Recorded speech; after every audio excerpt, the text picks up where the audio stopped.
And while Iran's top leadership is rallying for revenge after their top general's assassination, and there are reports that Tehran is trying to identify U.S. assets within range to strike.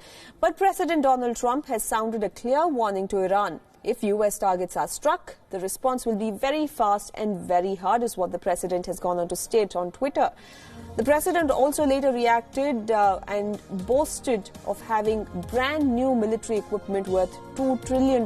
He said that the U.S. would not hesitate to use these weapons against Iran if they strike American assets as promised.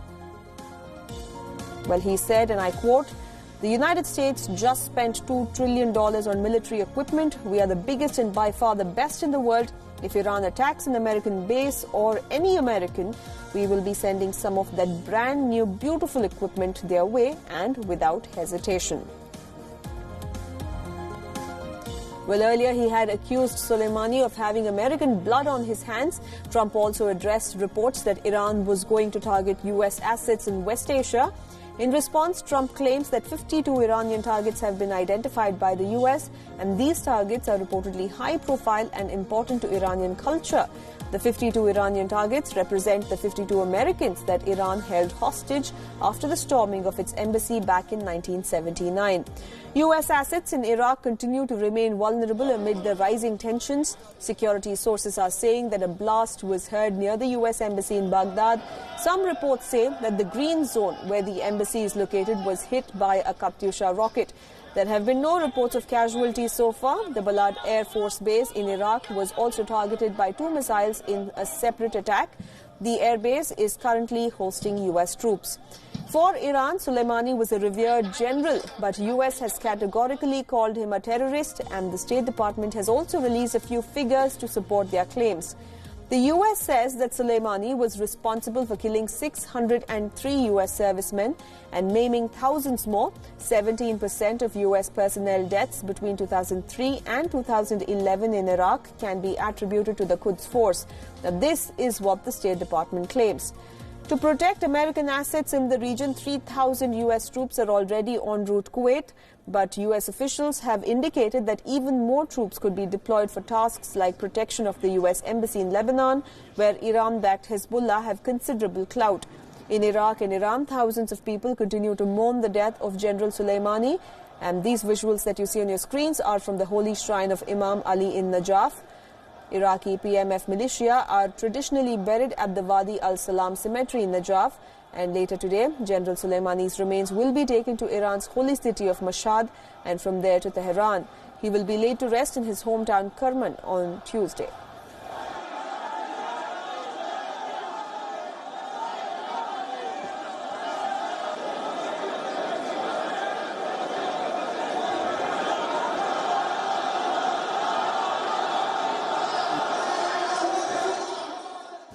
And well, joining us live on the show now is Amichai Stein, who is the diplomatic correspondent for Khan TV of Israel. Well, thank you, Mr. Stein, for joining us on this show. To begin with, I'd like to ask you now, there are growing tensions between Iran and U.S., and you are seeing the repercussions being felt in Iraq as well, where on the soil of Iraq, the attack was carried out by the U.S. But Israel, too, is in a way caught in this crossfire. You're geographically extremely close to Iran and Iraq, but at the same time you enjoy good ties with the U.S. How does Israel view this increased tension in the region at the moment?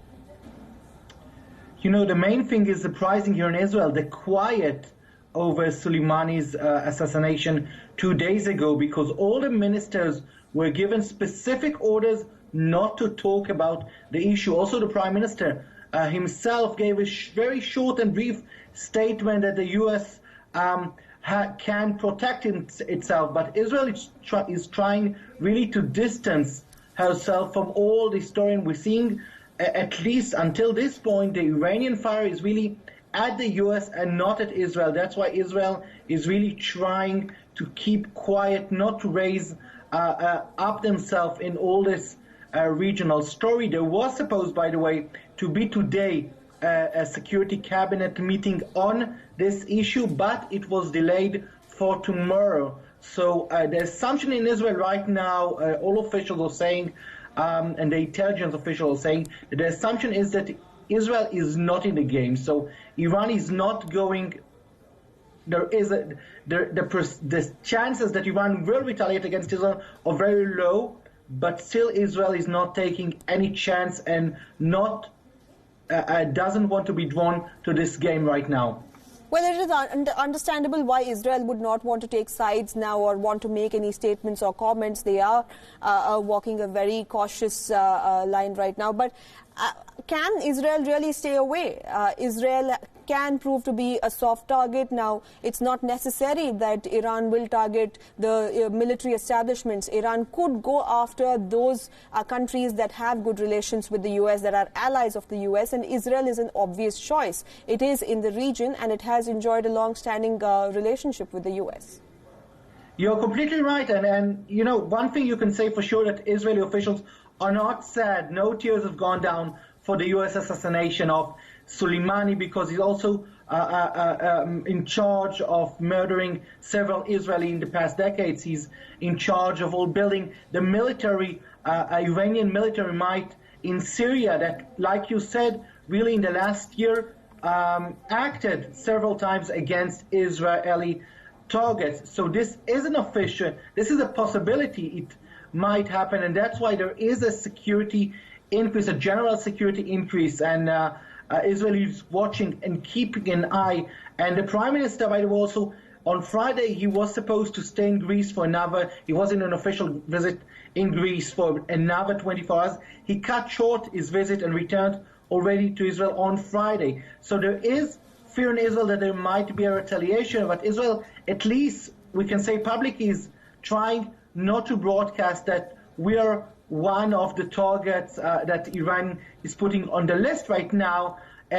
Even, you know, I can add another thing. A tourist attraction in northern Israel, a ski resort that was closed on Friday because in the past, really, Iranian forces fired rockets at the site, was open yesterday. So Israel is doing everything to broadcast that we are not in the game, but still there is, for example, in embassies, heightened security much more than it was a week before. That we know it's a possibility, for example, of attacks against Israeli embassies, not just here by rockets, by mortars. But again, I can tell you the intelligence assumption right now is that there is a very low chance. There is a chance, but Israel is not taking the chance. Right, and you did mention a couple of them already, but if you can just break it down to us further, these preemptive steps that Israel is taking in order to not be caught in this crossfire.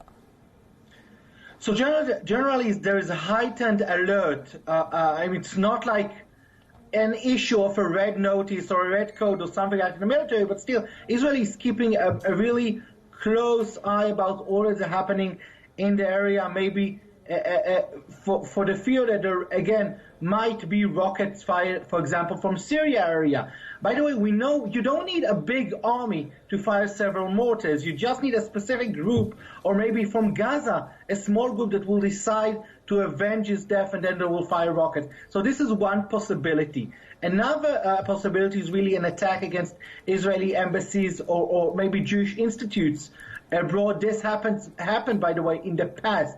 The most famous one is the Argentinian attack on the Israeli embassy back then in the 90s, so by Iran. So this is also a possibility. So there is also heightened security in all these embassies. I know that staff have been briefed again on security issues, saying to them, you need to be alert much more. But again, everything is very vague. It's not something, a presence you can see or feel right now in the public atmosphere. Really, Israel is acting normal. The army, at least from the outside view, is acting very normal. Nothing has been officially closed, not in the north or not in the south, but there is a very general alert that things might be also, Israel might be also a target due to this assassination. Right. In the past, Israel has carried out preemptive strikes as well.